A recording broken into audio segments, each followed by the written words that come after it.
Hi, my name's Juliet, and today I'm talking about duplication in Scrivener and what I'm doing for NaNoWriMo this year.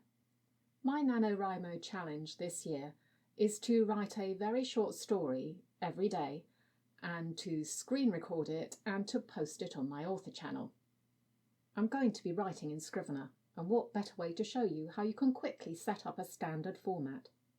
What I have here is a dated folder with a document for writing on, and over on the right, a corkboard page where I'll add in the prompts I'm using. They're word-a-day prompts from various websites. These are in their own folder. Obviously, I don't want to have to recreate this 30 times, so I'm going to duplicate them. Now, you may have used duplicate before for individual documents, but did you realise you can duplicate whole folders? The easiest way to do this is to collapse them down. Right-click and duplicate. Once you've done a few, select more of them to make it even quicker. And that's it. Now all I have to do is date the folders, and I'm done. Well, apart from the writing.